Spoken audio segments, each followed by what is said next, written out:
Picks and Bets, presented by Prize Picks here on the Mayo Media Network. I am Matt Moody, joined as always by DJ Mitchell. We're going through the two games offered to us on Tuesday, June 8th.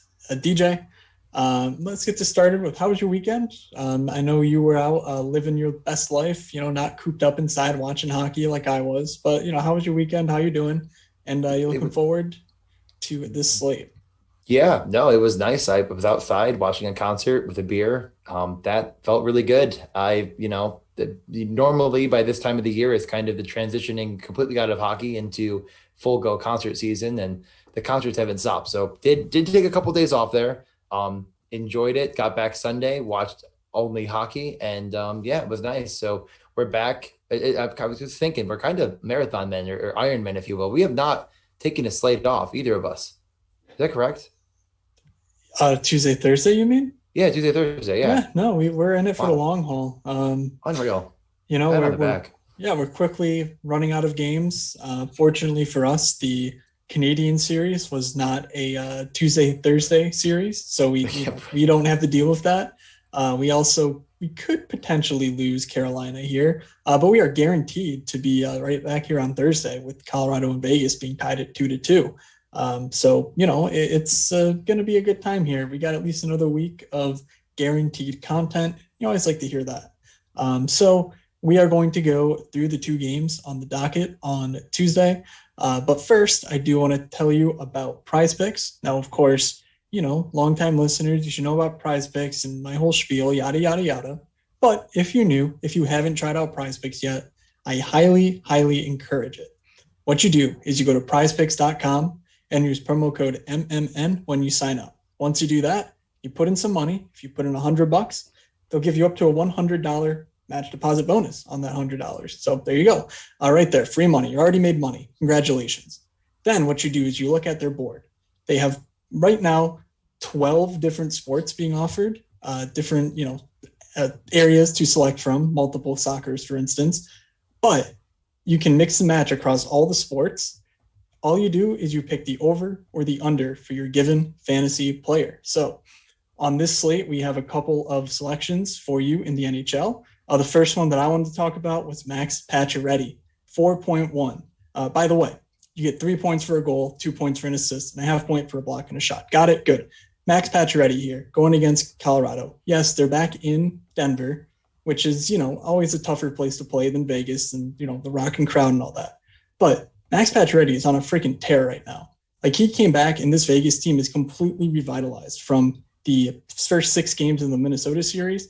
This team can actually score goals now, in large part thanks to Mr. Max Pacioretty. So far in the series, he has 23 shot attempts. He has 2 goals. He has 16 shots in 4 games.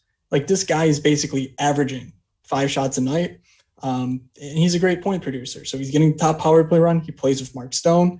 And he's one of the few people on the line that's shutting down Nathan McKinnon. Like, who knew?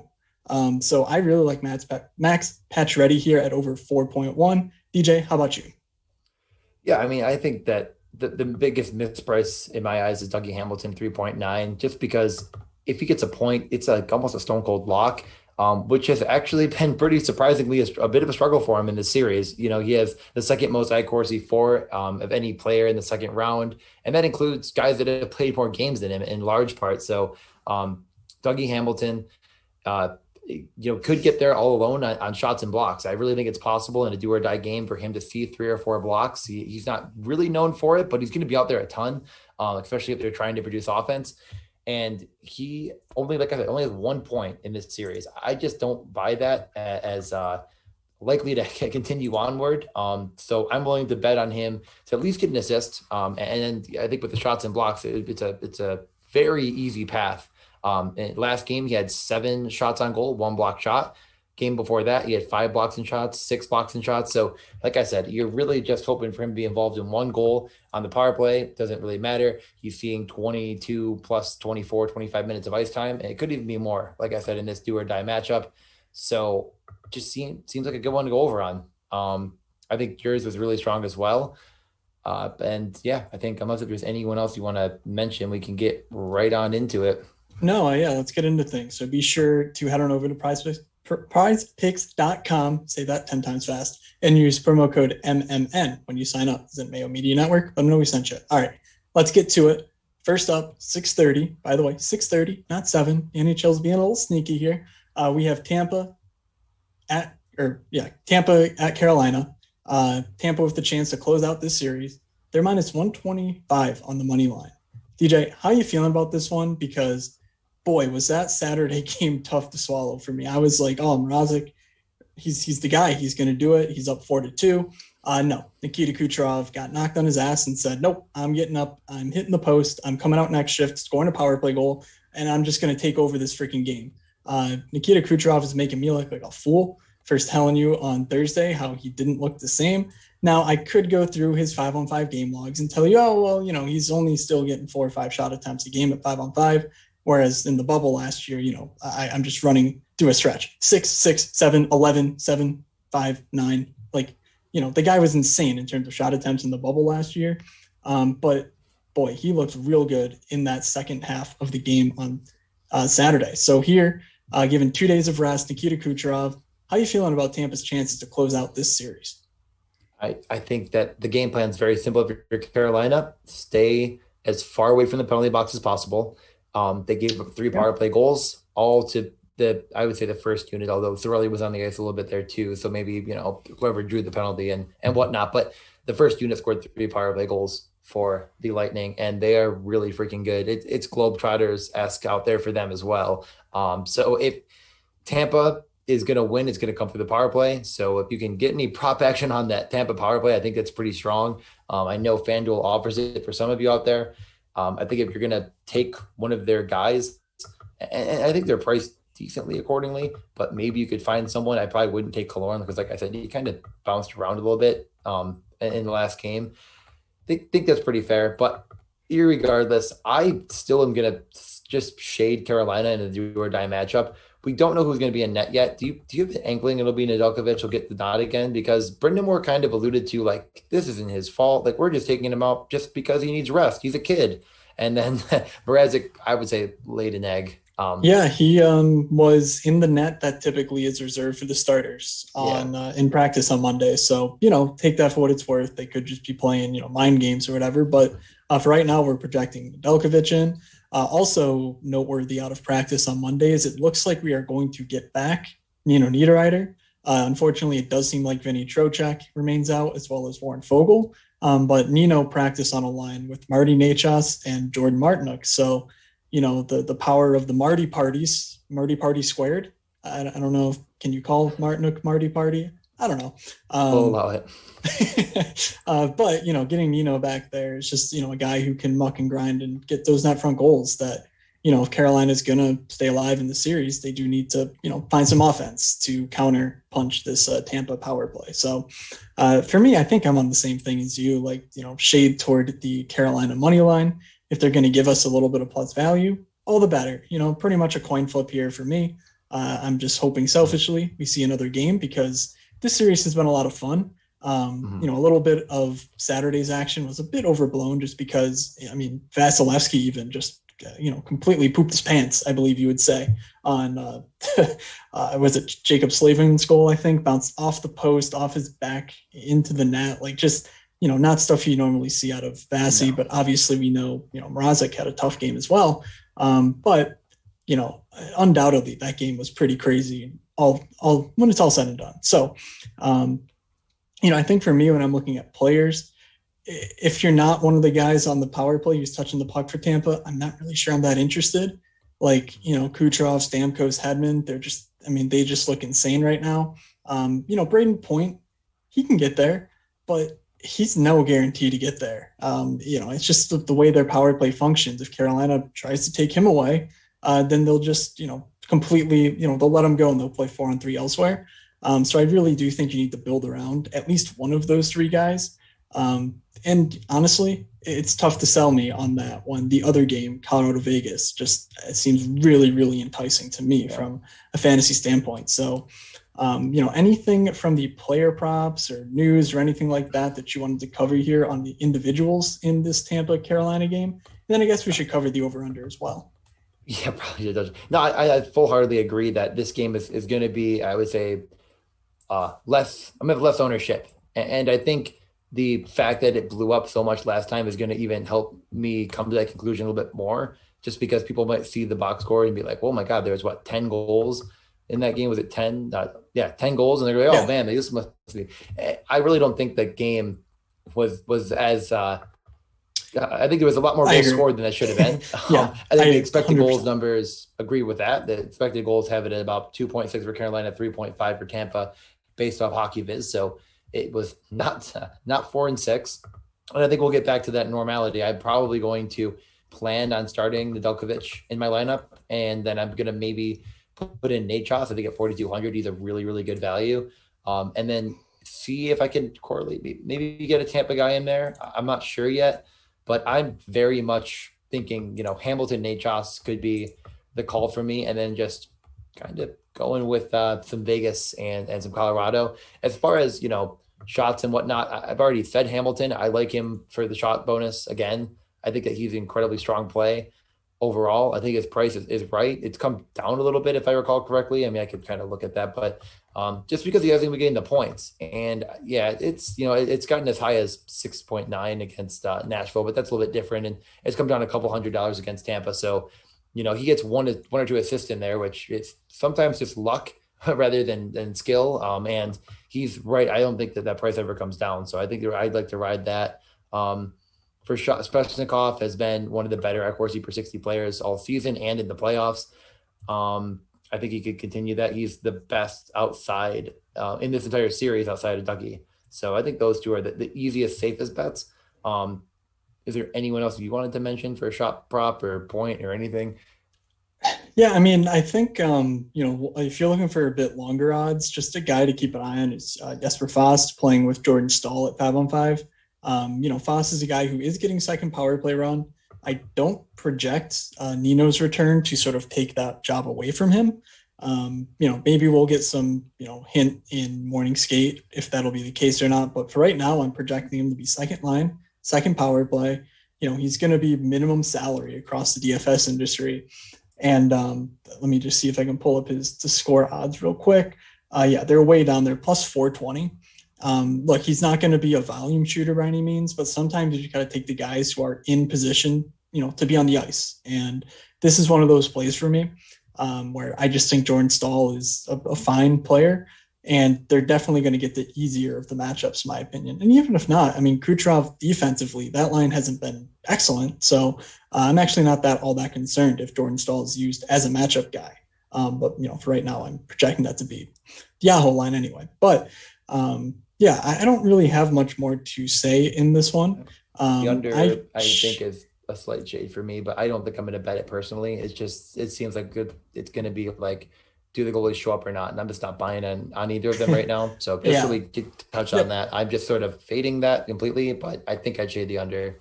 yeah, I think I agree with you there as well. So Carolina and the under, Tampa 7-1, book it. They're in.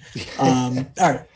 Let's move over to the second and last game of the night, Game 5 in Colorado and Vegas. I mean, I don't know if there's enough good things to say about this series to this point.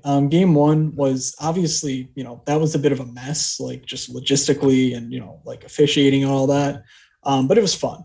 And then Game 2, I mean, that was just insane. Game 3, like you could just feel, you could feel the Vegas comeback. You could feel them making it a series, and then just the bang bang.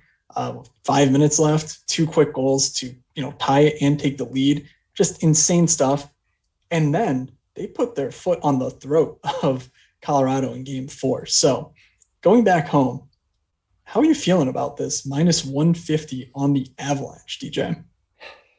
Man, it's so hard because Vegas has been so good in the past 2 games on home ice. And I know that was a bit of a narrative coming in, like Vegas, they like never lose a game on home ice in the playoffs. And it's like very cool. I'm sure that's super, relevant in data analytics. I'm sure and they just don't lose. They just keep winning and they play really well. And I know it's probably more in our heads than anything else, but it's crazy. And I watched that game on Sunday night and just kept waiting for Colorado 1 to show up. And I didn't notice him.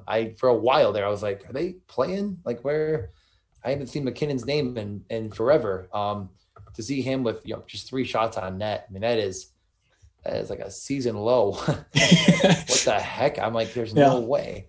And they have done such a good job shutting them down. They got Brandon McNabb back. Not that that's the biggest news in the world or anything, but he might have made a small difference. They seemingly have found the right line to blanket Colorado won with, but we're back in Colorado now, and Colorado can dictate the matchups a little bit, which seems to be a decently big edge. I mean, when Vegas had a chance, which was all game, it was the Pacioretty line, like you said. Mark Stone, one of the best defensive forwards, and maybe in NHL history. McNabb and Theodore blanketed on them, and it worked. So I'm kind of the mindset of going back to Colorado 1 just because of 2 bad performances, and the amazingness of Tampa's power play might sway some people to just ride that narrative. So personally, I'm going back to Colorado 1. I'm going to, try to look if I can find any sort of an edge on Colorado 1 guys. McKinnon at plus 154 on FanDuel to score. It's like, man, that's enticing, but I'm taking Colorado. I don't know if I'd actually bet that line personally. Minus 150 just kind of seems like a bit of a losing equity for no reason. Like, I don't think it should be that. But I like the over, and I, personally am going to be playing Colorado full 1, the whole stack. So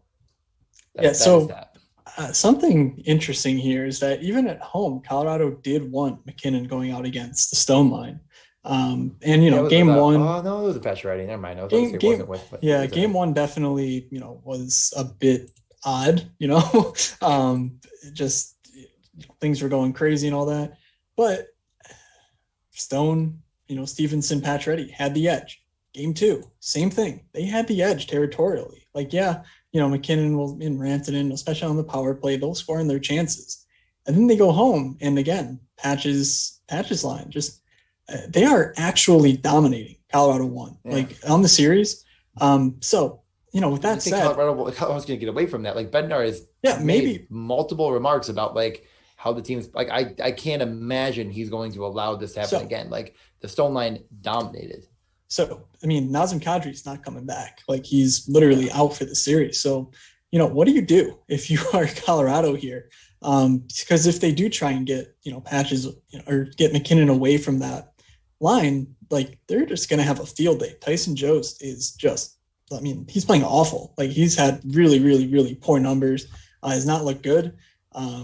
So I really think that Vegas, I'm not sure if I'm willing to bet the plus 125 on the money line. Colorado's still at home, their power play, all that. But man, am I really, really, really going to be hard pressed to not have Max Pacioretty locked into my DraftKings teams? Yeah. I think he's my favorite guy to score at plus 170. The guy is just a sniper. He adds an element to this Vegas team that they simply don't have. Yes, I know Mark Giroux just picked up a hat trick, but Patches is an actual bona fide goal scorer. In addition to being a volume shooter. So that's sort of where I think my personal edge is in this game. It's just they're, now they're on the road again, but I actually do think that there were a lot of signs to from games 1 and 2 out of Stone and Patches. So, maybe people will jump off them like you're thinking. So that's sort of where I'm looking here. One interesting note on the Colorado side is that Bowen Byram potentially could return. Bednar seemed to suggest it, according to Adrian Dater, one of their beat writers, basically, saying that I'm thinking about playing him, which to Dater just meant, he's going to be in there, likely for Connor Timmins. So just keep an eye on that. I wish it was Patrick Nemeth. He had a rough game. Nice assist there on the on the Marchessault first goal to give the puck immediately to Riley Smith. Here, I don't want it. Please score. And then Riley Smith was like, no. Matt played me on DraftKings. I can't score. So then he hits a crossbar. The puck bounces away. Carlson, the Marchessault in. I don't even get an assist for that. Whatever. We'll move on. You should cry. Do it. You did, right? Yeah. I'm a little flaky here from it. Anyway. Yeah, so, that's one area where you could get a really cheap guy in, Byram, who, let's be honest, he won't play a ton of minutes if he dresses more than likely, but he could be interesting, especially for Showdown. or if you just need like total punts. So any other thoughts, maybe about the Marchessault line or anything like that in this game? Um, I mean, I think it's very fairly priced, the Marchessault line, but I'm just, I kind of like your narrative on it a little bit more of saying like, hey, I think Colorado's going to try to get away from the Pacioretty line with McKinnon out there, and maybe maybe we just ride Pacioretty and Ranton, or if you could try to get Landeskog in there too, it's going to be really, really hard. But there's enough value in Carolina that I think it's somewhat doable. That's kind of something I'm going to be looking at right now and seeing what I can do. But those two lines I think are the best to exist. If they're playing against each other, they kind of cannibalize each other. So if you kind of want to ride the narrative as well, that you said that, Pacioretty's line, even when Colorado was home, was matched up with the McKinnon line, maybe you could talk yourself into that Vegas too, a little bit easier. And the power play correlation is very nice. Marchessault scored in the power play. He scored 2 of 5 on 5, and all his line mates are there. So if you're looking to maximize the value, it's right there. And you can say the same for the Stone line. But yeah, it's interesting. I do think that you're going to have to make a difficult decision. Pacioretty is one of the best plays of the night. McKinnon's one of the best plays of the night. Getting both of them in and correlated pieces should be important on a 2-game slate. So getting all of that is impossible. It's going to be, it's a chess. It's always chess out there in DraftKings. And I think that if you really like some of these guys, maybe it's definitely worth writing a couple, one shots, a goal for McKinnon, goal for Pacioretty and stuff like that, because I do think that they're very, very, very good plays, maybe the best plays of the night on DraftKings. So why not put a little bit of money on them to score? They could all score, together. Yeah. I think All right, so here's another couple names for you. On the Vegas power play right now is Alec Martinez. He's on the top unit. So basically, he's sitting across from Pacioretty. Patches is going on the left flank. Martinez is a one-time option on the right side. He's a lefty shot. Alec Martinez is not good. I think, I've played him every game since like game 5 of the Minnesota series and been, very rewarded for it. He's hit the blocks bonus every single game since then. But when he's in that role, he's just super duper valuable because, you're basically starting with 7 DraftKings points just from his blocks. And then you're adding on this power play upside in terms of both shots on goal, just, putting the puck on net from that, advantageous spot, as well as the point equity that comes with it. I'm seeing him, one on DraftKings, he's 5.3, slightly cheaper than Theodore and Pietrangelo. In my opinion, he's just a better play than both of them. Pietrangelo's slightly better floor, but I don't think he quite matched them in terms of the upside. And then over on the sportsbook, plus 460 for the power play one-time option to score a goal. Yes, it's Alec Martinez. Yes, it's a defenseman. But throw all that out for a second and just think about the power play usage. I think that's actually really, really good odds. And then, of course, you can find a shot prop for him too. I think that's perfectly fine. So I just find that really interesting. The way that they're using Martinez isn't really how I would use Alec Martinez. But, that doesn't really matter. So take advantage of what we have. And I think that Martinez is a wonderful play to pair him up with Pacioretty. So, anything else before we wrap up for this show? No, it's probably pretty good. We can do a couple favorite bets. I mean, I think that you've hit on some good ones. I don't know if there's anything super unique we could possibly conjure up. I think the Martinez one is probably the furthest we're going to go. But I do think that, my favorite bet of the night, if I was going to say one, I think it's McKinnon to score. I think that this is, plus 154 over on FanDuel. I'm not sure what we're going to get him on DraftKings yet. That just doesn't seem right for one of the best players in the league. And I know you could probably talk me into, Rantanen might be like pretty similar. Rantanen's to score. I just want to double check. I don't know why. While you're looking for that, I pulled up the DraftKings. They just posted plus 117 on McKinnon and plus 138 on Rantanen. So definitely a bit of value if you shop that over on FanDuel. He is like the last one. Plus 162 for Rantanen. They're fine. Jesus. It was like the last one listed. Why is it in that order? So actually, either or. I mean, honestly, if you're feeling crazy, do both. I mean, they could both score. Like that's it within the realm. I think McKinnon's a little more likely, even though Rantanen probably over the course of the season was a little more likely. And I think the expected goals numbers for the series Rantanen is a little bit ahead of McKinnon. Rantanen has IX goal 1.95. I mean, if we're talking about guaranteed goals, though, I mean, Brandon Saad has a goal in, what is this? I know. 5 of 6? Nope, 6 of 7. He has goals in 6 of 7, Brandon Saad does. So, the books have priced that in at plus 245. I don't think you can do that. But if you're one of those people who likes to ride the heaters, Brandon Saad is absolutely on a tear right now. He could even be playing with Burakovsky at 5-on-5, which, keep an eye on that if they try and mix things up a bit and Burakovsky up to the top line or something crazy. I don't project that coming down the line, but it could. Let's just wrap that one up. I think for me, my favorite bet's just the over in that game, over 5.5. Like that game just feels like a 4-2 at least, or 3-3 heading to overtime. I think we're in for a doozy in that one. And selfishly, I'm just hoping that Carolina pulls this off. So we have another nice 2-game slate on Thursday as well. So DJ, you ready to head out? Yeah, no, I mean, thanks for listening. If you've listened to every episode and join the Iron Man Club with us, if you're checking us out for the first time, thanks for stopping in. We'll be continuing all season. We're having a blast. It's my highlight of the week every week, both episodes. So thanks for jumping in. Thanks to Prize Picks for sponsoring. Definitely check them out. As I mentioned multiple times, it's, if you're doing enough research to listen to this podcast, you're probably doing even more. You're probably going through multiple sites. It's just, this is another vessel for you to gain an edge. And if you're not taking advantage of it, you're just throwing money out the window. So I definitely would check it out. Use code MMN when you sign up for a match deposit up to $100. Always check out sometimes they're, guys, they're promo guys, even link some more stuff. So check all that as well. Is there anything else you wanted to mention? No. So let's get out of here. Good luck to everybody on this Tuesday night of action. I am Matt.